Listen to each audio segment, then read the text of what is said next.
Hello, my name is Katie Serber, and today I'm going to talk with you about the basics of using Blackboard in the classroom. We have several objectives that we're going to cover in today's professional development. The first is very straightforward, just to define what Blackboard is and review the benefits of using Blackboard in your classroom. From there, we're going to become familiar with the Blackboard layout. Then build a sample module including the steps for including a discussion, an assessment, and a quiz. Review the steps to insert media, and then review the steps to include collaboration into Blackboard. So let's start with our first objective. What is Blackboard? Blackboard is a virtual learning environment and course management system. So more straightforward, Blackboard is an online classroom that you can include either as part of your current classroom or a virtual classroom in itself. It is a virtual learning environment. Blackboard, the company, believes in using technology to transform education. It provides a connected learning experience and support system. So it's available anywhere that there's internet, and it's available in any type of learning environment. So it can be used in K through 12. It can be used in higher education where it is very common. It can also be used in government, and it can be used in business. The purpose of Blackboard is not just to create a classroom, but to create a classroom where technology is included in a way that connects the learning experience to the student and also creates a support system that's built into the management system so that the student is a part of the learning system and a part of a community and connects to the instructor, all while in becoming excited about new technology and being a part of this whole new virtual learning environment. So the benefits of using Blackboard, especially because there are other types of platforms out there from which you can choose. So what makes Blackboard more unique? What are some of the benefits of using Blackboard? First, it allows the faculty to use additional resources that students can access online. So if you have a seated class or you're a K through 12 teacher that is in a seated class, you can still use Blackboard to include additional resources in a hybrid setting where your students can access these resources outside of the classroom or even in the classroom if they were to get onto a computer, if you wanted them to have access to additional resources, whether that's additional reading materials, textbooks online, if you wanted to do the quizzes online, if you wanted to have discussions. This is an opportunity for you to build an extra classroom for them to move beyond that seated room. It gives the opportunity for the faculty to enhance a student's experience by including PowerPoints, there's videos, there's audio, animations, other applications in technology. As was stressed at the beginning, Blackboard, the company, prides itself on the idea that technology can really transform education. And as part of that belief, Blackboard, the course management system, allows the developer to include many different types of applications in the building foundations. And we're going to look at some of those when we go into the Blackboard course management system. One of the best reasons to include Blackboard is it allows multiple learning styles to be reached. In a traditional classroom setting, reaching multiple learning styles can be challenging. In a Blackboard classroom, when developed correctly, multiple learning styles have the opportunity to be taught. So if you're a visual learner, there is that opportunity to read and watch the material. If you're an audio learner, you can listen to the material. If you are somebody that is a kinesthetic learner, you can follow along and take part in collaboratively learning together and getting your hands on the material and watching and then experimenting at home. There's a lab component. If you're someone that enjoys working together, there's that collaborative feature where you can still do group chats and you can still talk to your instructor directly. So there's that opportunity not just for an auditory learner in the classroom where you're listening to lectures, although that's part of Blackboard. There's still that visual component. There's still that kinesthetic component. So there's those multiple learning styles and even multiple types of intelligences that can be reached through Blackboard. Blackboard is organized layout. The students can easily find the syllabus. They can easily find contact information for the instructors and the departments. And the modules themselves are easy to find and then navigate through. Because of that, the objectives for the course and the objectives for each module are easy to identify and then to continually revisit. The discussion boards in Blackboard allow students to connect with their instructor and to each other. Unlike other types of online learning environments where the student might feel somewhat removed from the classroom, Blackboard has the students interact with each other, both in discussion boards and then in the group tools where there's collaborative learning environment. And then assessments are built in through quizzes and exams. So although there are different types of assignments that an instructor can use, Blackboard does allow the instructor to create assessments that can be graded through Blackboard, which is always helpful. But these assessments are built directly into the course and make that course going along with the organization and more beneficial for the student and then of course for the instructor. Now let's become familiar with some of the basics of a Blackboard classroom. This is a sample classroom from Central Carolina Community College. This is an English 111 Fall 2018 course. It's an 8-week class that is currently running. So you will see some projects in the folders as I point them out to you. So let's just start with the basic layout of what the Blackboard classroom will look like. First, here on the left, you will find your course information. On the right is your edit mode. Right now I have it on because we're going to be making changes in the classroom. If I were to switch it to off, you would see what it would look like from the student's perspective.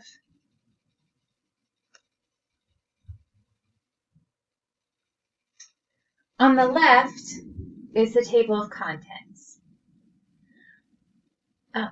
Here we have the announcements, the contacts, and I'll be selecting each of these so we could learn more about each one of them. The course resources, our course content, our calendar tab, where our discussion board will be located, the grades. These are resources specific to the instructors. And then as we scroll down, these are our course management tools. So let's go back up to the first part of the course. Getting started in a Blackboard course, the first thing that I always recommend is just making sure that the table of contents reflects these main items. Now you can add more, you can take away more, but for the most part you want to make it user-friendly to the students. And what the students want to be able to see is the instructor information, the course layout, and the direct links that they're going to need for the class. So I always include the discussion board, I always include the course content and the course resources, and then the calendar so that they could see their due dates. Now let's start with our contact information. Let's go ahead and select that. Right now the contact information is set up to include the instructor information, the department chair, where they could contact distance education, where they would contact if they had questions about Blackboard, and then the librarian. Now, if I wanted to make any changes to this, so if I wanted to change the instructor information, if I wanted to change the department chair, or if I wanted to create a new contact, I would need to do one or two things. So first, if I wanted to create a contact, I would just need to select Create Contact. And then I would fill in the information of the person that I'm creating the contact for. If I needed to edit the contact, then I would just need to select the drop arrow next to it, and then I would select Edit, and then correct the information of the contact of the person that I'm editing.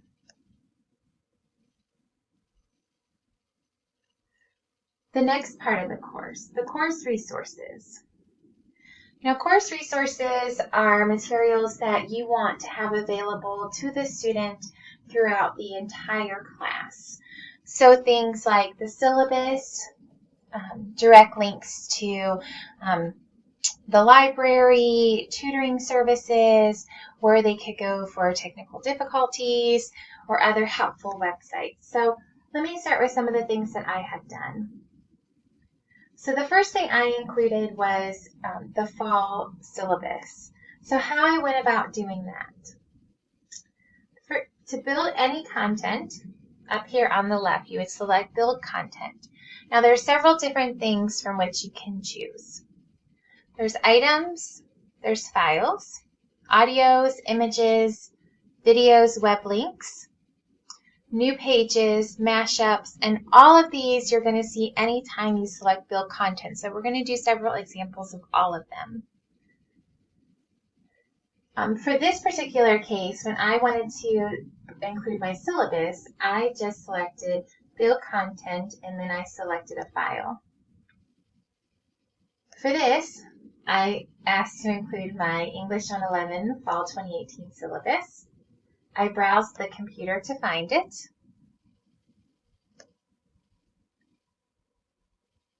Once I found it, I added it to the course.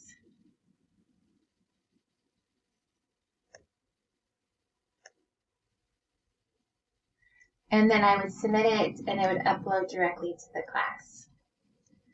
Now, if you wanted to add a lot of information that was related to each other, rather than just one item, you could do so by creating a folder, which is what I've done here below. I've created several different folders as samples. One, How to be Successful in the Course, which contains several different tips.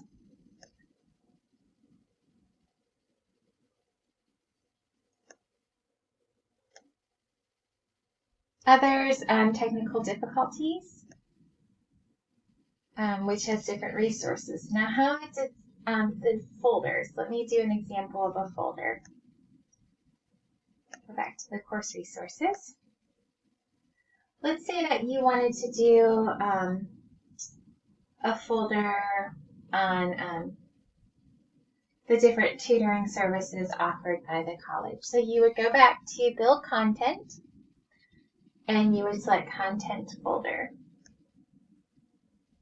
And you would name it whatever you were putting into this content folder. So let's say I was calling it Tutoring Services. Now underneath you can add a brief description of what's going to be contained into that content folder. We could put, here are some direct links to all the tutoring services offered by the college. Now, a few things. You want to be sure that you permit the users to view the content. It's up to you if you want to track the number of views. You can also select date, times, and restrictions. Now, since I want this to be available from the first day of class to the last day, I'm not going to select any sort of date, time, and restrictions. However, there may be times, for instance, if I'm opening a quiz for specific dates, I would put restrictions on that. So let's go ahead and submit that. So now you see I have a new folder here. I'm ready to go ahead and select the folder. And right now my folder is completely empty. So now I need to add my content to my tutoring services folder. Now, in this particular case, my goal was just to create links to the different tutoring services offered by the college. So to do that, more than likely, I would have just selected items. Now, the items would just display the pages themselves. So let's say I would create an item that said the Writing Center.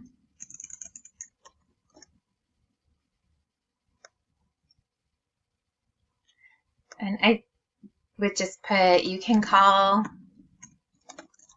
the Writing Center Monday through Friday, 8 to 4:30 at, and let's say I included a phone number at that point, and then I would hit submit. And now the students would have all the information for the Writing Center displayed for them. And I could do so for a Math Center and whichever other tutoring services that I wanted to share with them. Then if they had questions, they could go to the course resources and they would be able to have all that information there. And then if a student reached out to me and said, I'm feeling a little lost or confused, there's two things I could do. I could say, go to the course resources folder, the phone number for the Writing Center is there. Or if I wanted to, I could also set it up to have a direct link to it. So I could build content, do a web link. And let's say I did Central Carolina Writing Center. Now I just need to do the URL, which is pretty easy. I would just go up to my web addresses and do Central Carolina Writing Center. Here it would be displayed. And I would just need to copy it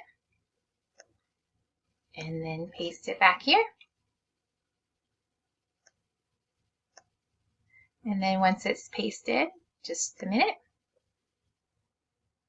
And now there is a direct link that once the student selects that link, it would open them right to the Writing Center, directly to the Writing Center.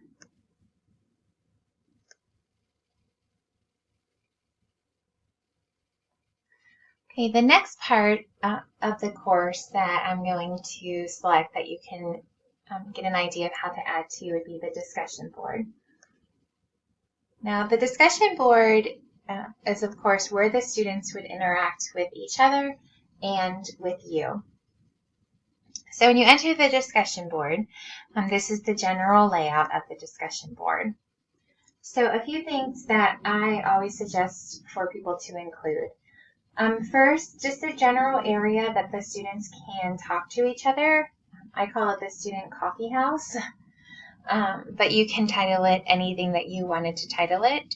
That way the students can communicate with each other throughout the class. They could just ask each other general questions, get to know each other. I also always encourage a forum where they can ask each other technical questions. And of course, I would get notifications and ask them questions as well.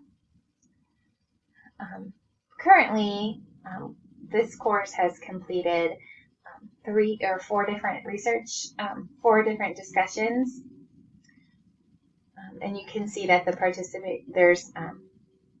they've all been read by the instructor and the total participants in the discussions. Now, if you wanted to add a new discussion to the class, you would just have to select Create Forum. And you would then name the forum. So let's say that we would name this Discussion 5. And for now, we'll just say Blackboard.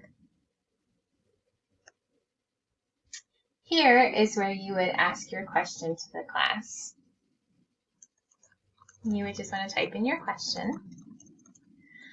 Now, you can ask the direct question to the class, but there are also a few different things you can include. You can ask them to respond to a file. You can insert a file.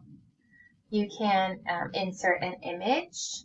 So if you were teaching a art appreciation class, you could insert an image there and have them view and respond to the image. You can insert media, both your own personal videos or if you wanted to, you could also share a YouTube video here.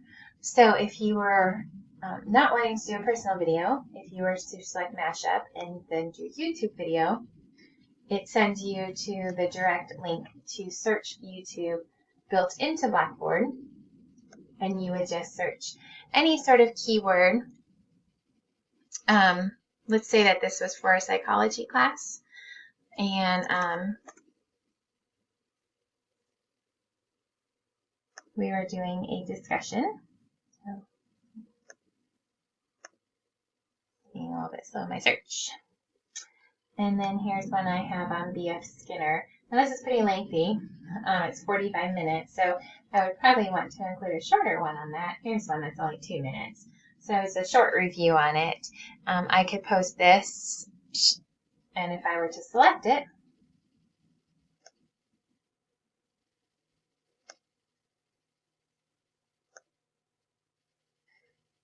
you can see it shows directly into the discussion. So I could put students watch this 2-minute video on B.F. Skinner and then answer the following questions before replying to each other.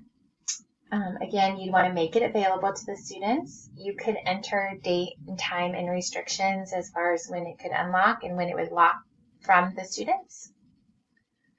Now, a few things here. If you plan to include this in a grade, which of course most discussions would be included, you'd want to be sure that you put to grade the discussion forum and how many points are possible. You'd want to be sure to set the due date. It's really important to set the due date because then it will reflect onto the student's calendar as an assignment that's due to them. You can subscribe to it. If you subscribe to it, then you would receive a notification every time a student posts to it. So I do not subscribe to it except for the question forum, but I do allow members to subscribe to it because sometimes students like to see if someone has replied to their post. Okay. The last part that you want to decide is how much you want your students to be allowed to edit while they create. Now, I always like to include that the authors can delete their own post, only post with no replies. Sometimes students do accidentally hit submit while they're still working, and then they email me in a panic that they put a blank post on there. So I like to do that, and definitely edit their own published post. It will save so many headaches if you let them edit their own published post. Allow members to create new threads, of course. That means that they can reply to other people's posts. Allow file attachments. I let them do that if they wanted to, particularly when we're working on posting any sort of papers or peer reviews or pictures. Allow users to reply with a quote. And then if you wanted to force moderation of post, I don't mark that particular one. Some additional options, you can allow post tagging. So if they wanted to directly reference another student, which sometimes they do, and that's really helpful to include. I don't put them to rate posts because at this time we're not grading each other. Once you're finished, you would just hit to submit. And then when you scroll down, you see that it is now there displayed on your Blackboard. Now, if I were to go back and turn my editing mode off, here it is for my students. And then what the students see when they select Discussion 5 Blackboard, right now it's empty because nobody has started to reply to it. So what they would do is create a thread. Here they would watch the video, and now this is where they would actually start to reply to each other. The next part that we're going to briefly look at, and then we'll get to the most important part of the class, which is the course content, is My Grades. My Grades houses where your students look at all their assignments and the grades that they have received on those assignments. So right now, the students have these grades upcoming. And here they have the due dates posted, and then what their points percentages that they're out of. And then this is what it would look like when the students select it. Now for you, the instructor, your grade center is actually housed here. When you select the grade center, you have two different options. You have the need grading part, and then you have the full grade center. The needs grading houses those students who have submitted an assignment and you have yet to grade it.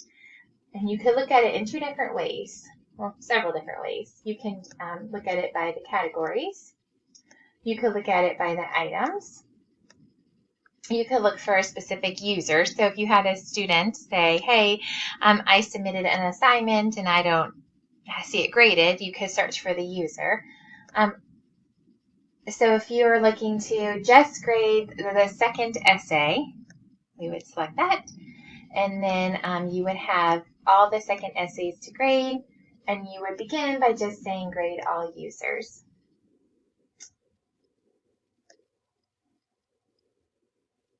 And then the assignments will start to load to grade.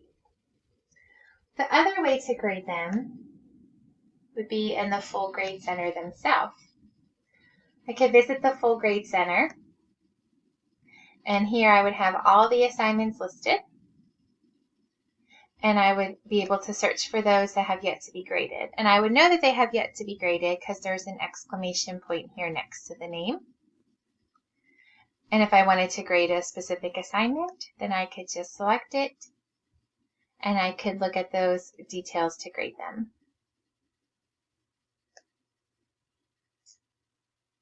So let's go back to the course content.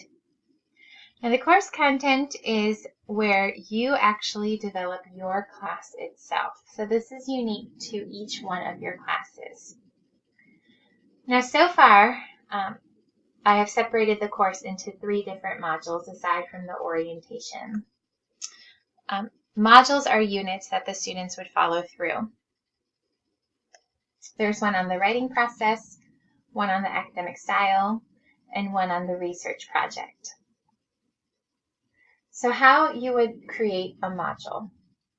Very similar to what we looked at in course resources. The layout is very much the same. So let's start with the build content. The first step is just to create your content folder. I'm going to name this one sample module.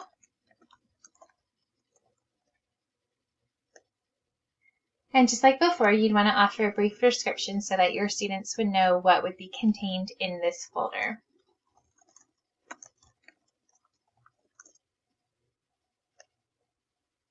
And again, you have the option if you want to permit users to view this content, to track the numbers of views, and if you want to restrict this. Now, it's that sometimes people have restrictions because they want to unlock each module perhaps one a week. So they could preset the course to unlock each week a new folder unlock. So that would be why you would have specific display after display untils. Okay, so now I have a blank sample module from which I'm going to work. Now, depending upon your teaching style, the actual content of the module would be different. So I'm going to run through different samples of items that you could include. First of all, we did a sample of an item in the course resources, but an item is just the content will be displayed directly on the page. So a sample item.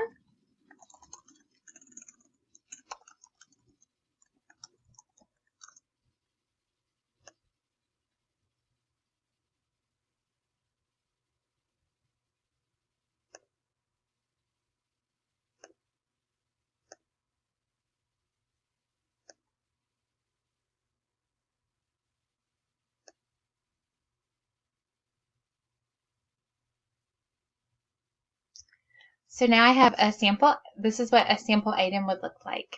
So it's a file. An item is just a file. So I can have it displayed here directly, and I can also attach the file. If I didn't want to have it displayed directly, if I just wanted the file itself, then I would select File.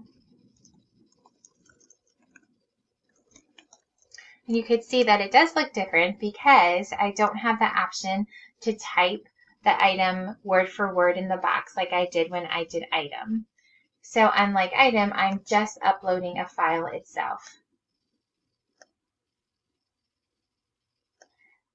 And I also have different options since I'm uploading a file if I want to open it in a new window.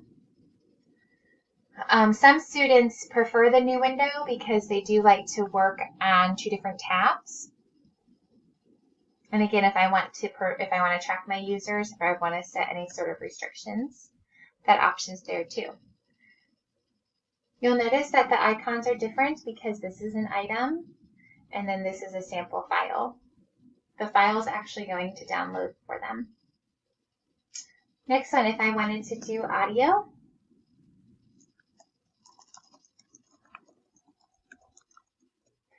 remember I mentioned at the very beginning that one of the benefits of Blackboard is that it can appeal to so many different types of learners. So audio is one of those samples of a type of learner that you can appeal to. So if you wanted to submit an audio sample, you could do so here directly as well. One of the courses that I see instructors use audio, which would make a lot of sense, is in a music appreciation class. Music appreciation often requires the students to purchase an access code or a CD for them to listen to. But as you know now, many younger students, particularly the 18 to 22 range, CDs to them are very archaic. And they have difficulty figuring out a way to listen to those CDs. So what many of the instructors have started to do is instead insert the audio file for them to listen to.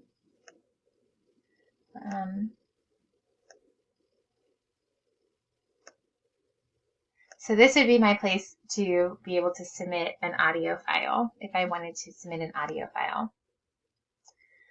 Other things to do, if I wanted to submit an image. Now there's a few ways to do that. I could browse from my own computer.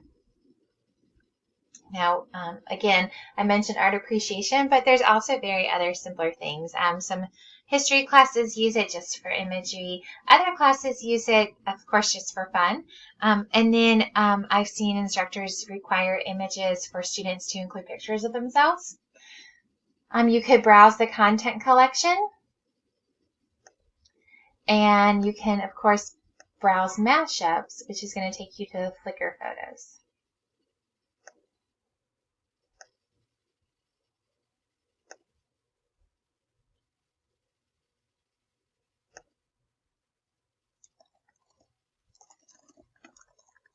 So for this one, I'm just going to browse my own computer. And let's see, I will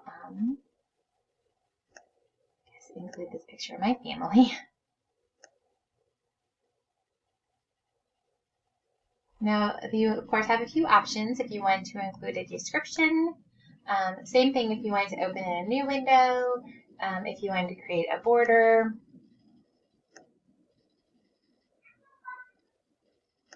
Okay. And now there's the sample image there, this one of my family. Next, if you wanted to use a video. Now, a few different options. Again, you could do a personal video. Now, I have in the past included personal videos, but some of the feedback I received from my students was that they had difficulty with the sound on personal videos just because at times their technology wasn't as current. So what I found worked better was to create my videos and then upload it to YouTube and then use a YouTube video instead. Now, when it comes to the YouTube videos, you can, of course, use your personal videos, or you could use any video from YouTube. So to include the YouTube video, you would just select your search. In this case, I'm searching English 111 Introduction, which will hopefully result in my personal video.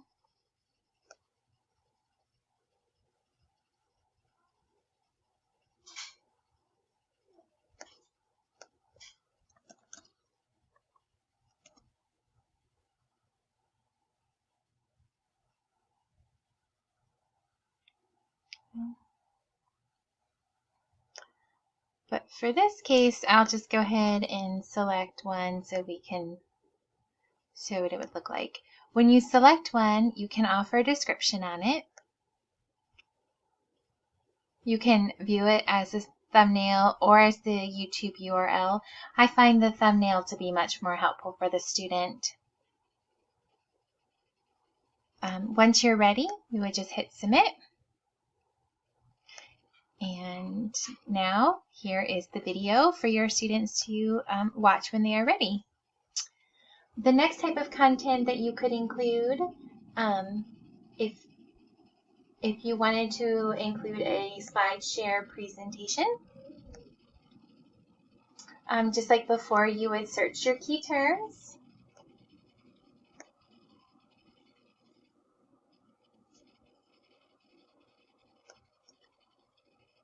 I just again put in English 111 and we'll select this one.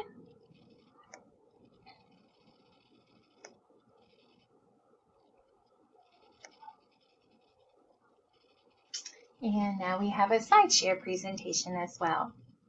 Now, even within a folder, you could create a secondary folder as well. So if I wanted to create a folder,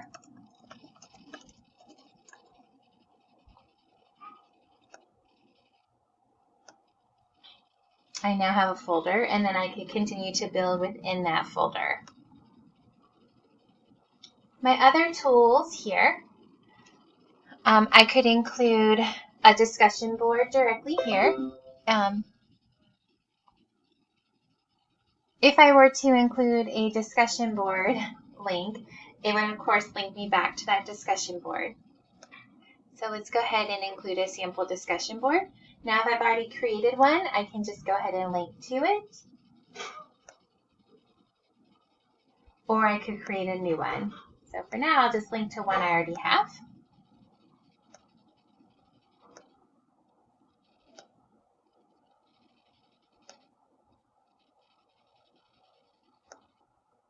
I'm going to create a new form.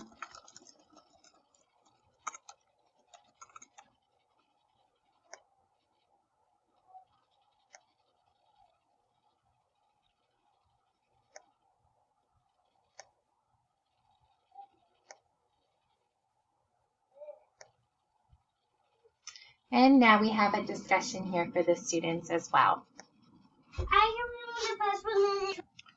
The next type of tool that I could choose to include, if I wanted to assign a blog to my student, I could create a new blog.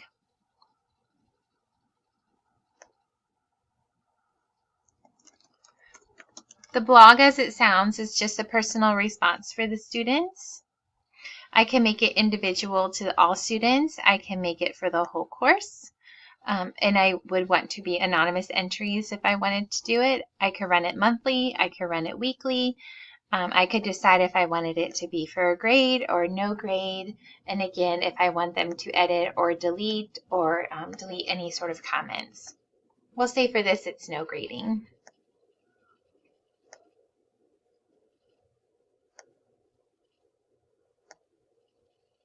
Okay, now I also have a sample blog set up for them. I could also assign a journal. I could create groups.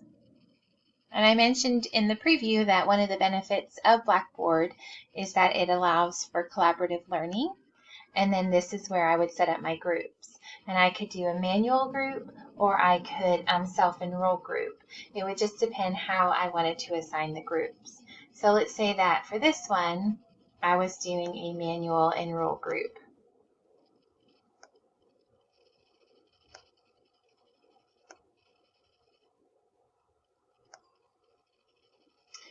Okay, so I have a group set up, and then when the students select it, they would volunteer themselves to be in that group.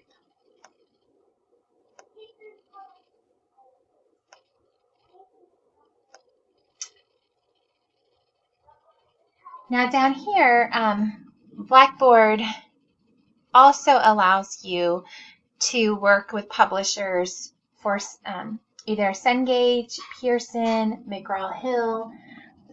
So the main publishers where you could also collaborate with them for other outside assignments. If you were doing that, that would of course require you to set that up with the publisher. Oftentimes that's a part of the textbook selection. In this particular English 111 class, it's a McGraw-Hill textbook, and so McGraw-Hill Connect is a part of that. If I opted to include McGraw-Hill Connect, I would do so here at the tools, with the assumption that I have already worked with the publisher and have purchased the McGraw-Hill Connect.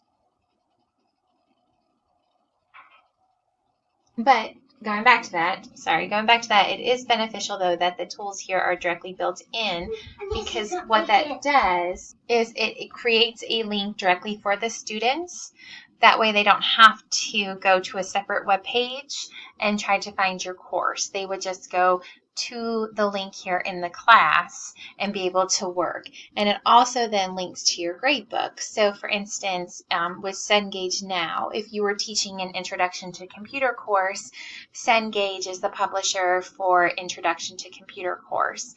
Cengage Now is the software for Microsoft programs. So if I had my students purchase Cengage Now, they would be able to use it directly in Blackboard.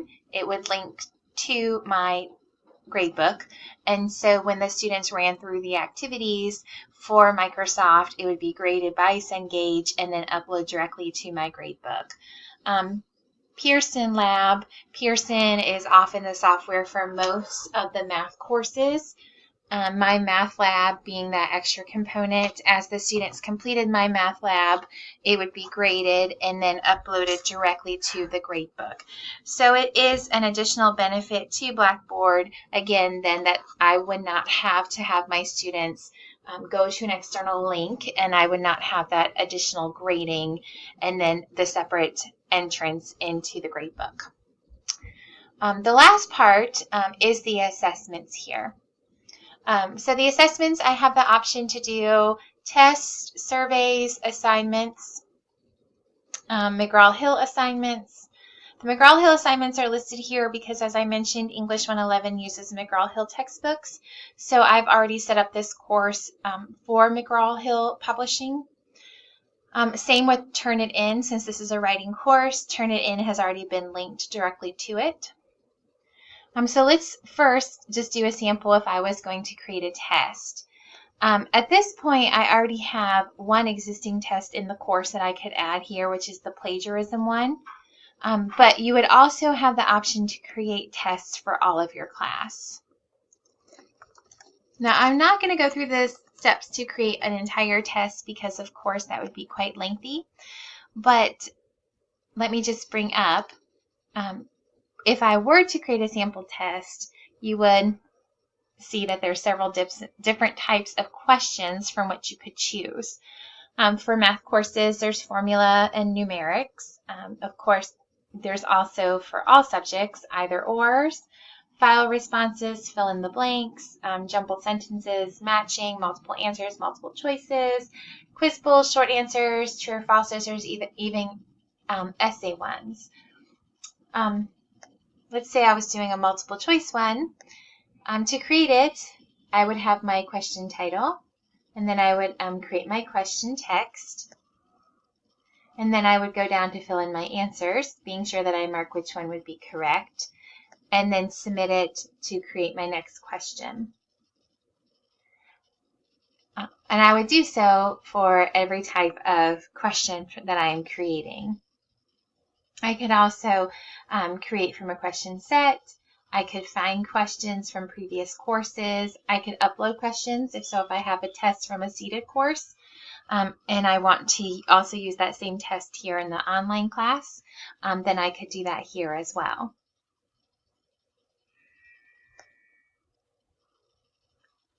Let's go back to our sample module.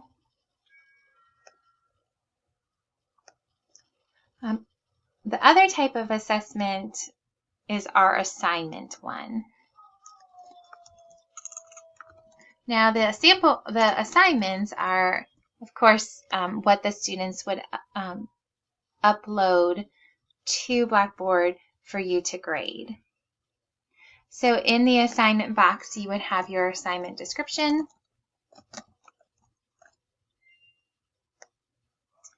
make sure you mark the due date because, again, that's what's going to make it reflect onto the calendar.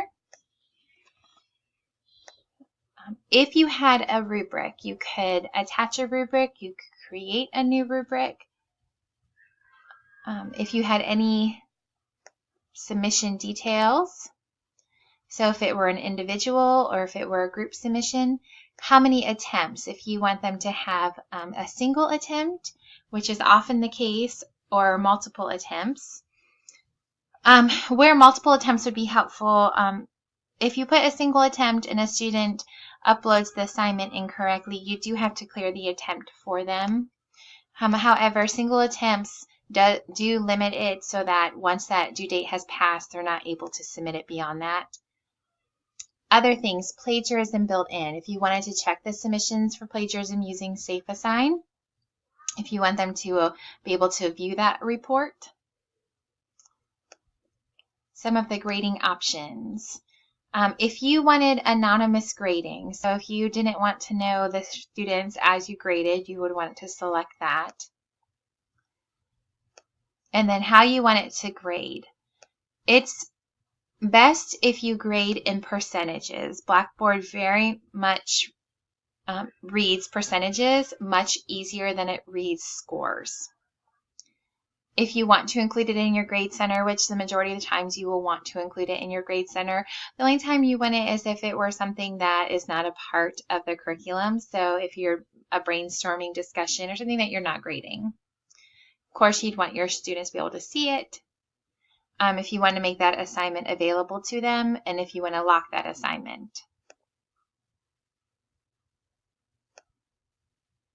Okay, so now they have a sample assignment there.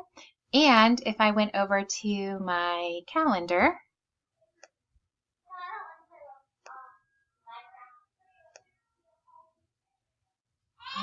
it's now listed here on the sample assignment. Okay, so as the last step, let's turn our editing mode off. And now let's go back to our course content and select our sample module to see what it would look like from the student's perspective.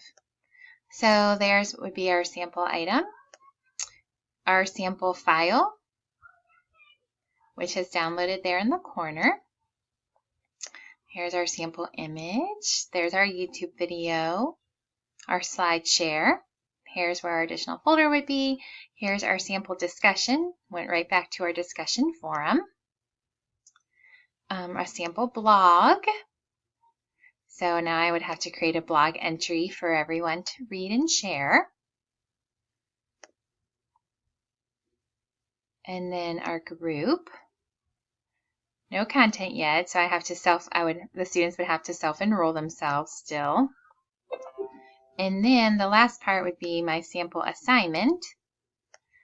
Here I see where it's due. And then if I were the student, I would check my mark that I'm not plagiarizing. I would browse my computer and I would submit my assignment to the class. Okay, the last thing that I wanted to point out to you now that we've had a brief summary of how to create the course content folders is just down here under course management. Course management will be unique to you as an instructor and contains the control panels for Blackboard. First of all, some of this will be repetitive to the links that we have already seen. This is just your content selection. For right now, we have just this course listed. But of course, you could, if you had more than one course, all of your courses would be selected here. All of your organization's content for those who were overseeing the entire departments, and then the institution itself's content. So you could do basic searches or advanced searches if you were looking at the content selection for perhaps a class taught by another instructor, or if you were looking at other departments and you were going to request to gain access to that course, this is where you would look for that in the content part. Your course tools. Now, we did view many of these already within your announcements, your attendance. Now, we didn't see attendance, but you could use the attendance links to monitor your students within Blackboard if your college requires you to do so. You could set up your collaboration here. So if you wanted to create a session for your students to get together and collaborate together, so if you had a group project assigned to your students, here's where you would create a session for them in Blackboard Collaborate. And we've done blogs, we've done content, contacts. I've already mentioned the different content provider links. As you can see, I've already done McGraw-Hill, but I've mentioned that these are the different publishers that are used through Blackboard, and that you would have permission based upon what publishers you are using in your course. The course calendar, you would want to set that link up.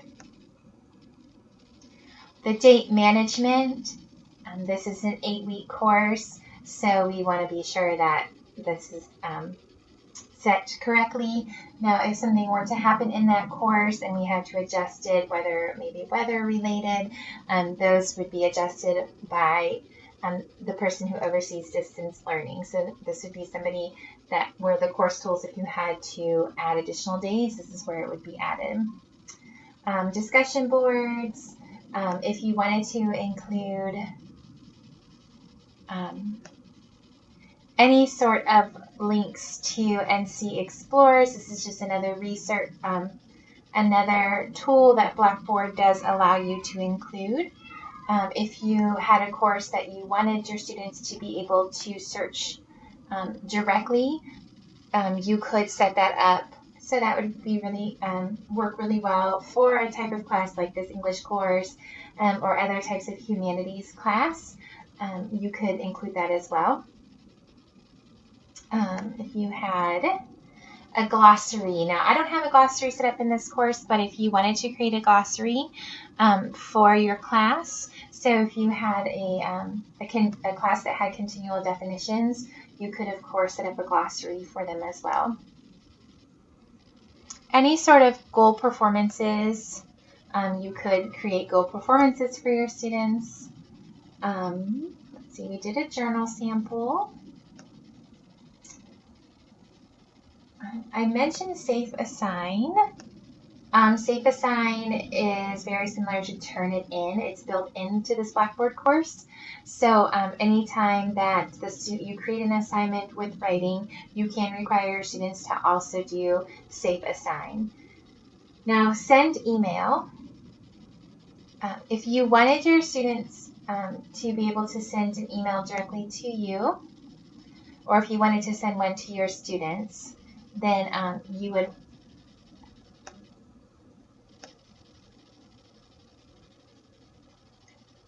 then you could include the send email into the course. Any sort of Turnitin assignments, and then WebAssign itself,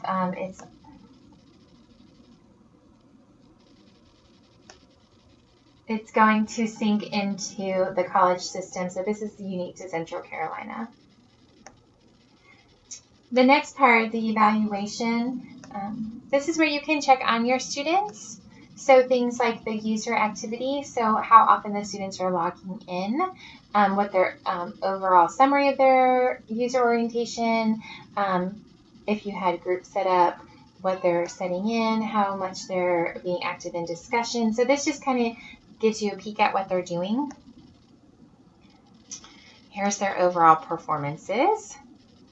So you can see like some students haven't logged in a while. Some are logging in every day. And then here's really a good one. This is our retention center. So here's, you can see students who have missed deadlines, students who you might have, if we wanted to send an alert to them that they have an assignment upcoming, if they have a discussion board due, you might have students who they have a grade, they've missed an assignment, they have something that needs grade, they have a low grade. So this is where I could go to look and see what students need further attention and be able to speak directly to them. I've already pointed out the grade center. So the last thing, close out some of these to make it a little bit easier.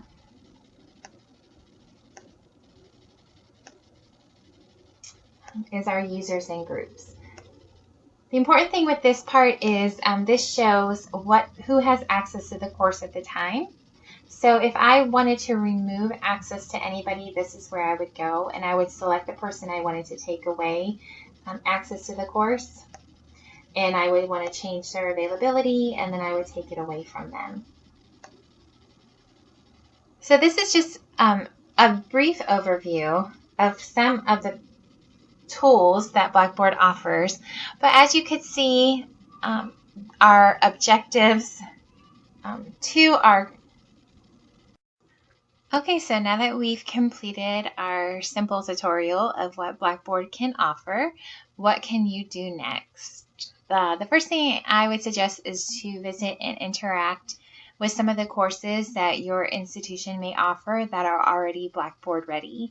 If your institution does not have Blackboard ready courses, then I would suggest just visiting the Blackboard company site and seeing some of the courses that they have set up. That way you can get a better understanding of some of the ways that other instructors have presented their Blackboard courses. But just interact with some of them, even sign up perhaps for one of the sample courses or tutorial course that Blackboard may have. Once you feel more comfortable with the Blackboard layout, look through your upcoming lessons and see how a simple classroom could be used. Even if you are not doing an online course yet, you can begin to use Blackboard as a hybrid in your seated courses. So taking your seated class and using Blackboard at the same time, you can incorporate some of it into your course, even if it's just creating a content folder for it where you might do a quiz through Blackboard or a group project through Blackboard or class discussions, and create at first just a simple experience for everyone to try, something as simple as I mentioned, just a class discussion, or use it to post announcements to the class, use it for your assignments to be submitted. Many students today do prefer submitting electronic copies of their papers as opposed to hard copies. So if you use it just as an assignment submission, getting comfortable with the idea of Blackboard. So just as a final thought, thank you, and I encourage you to try Blackboard and to make amazing courses and to meet Blackboard's main objective with the idea that technology can transform a student's experience.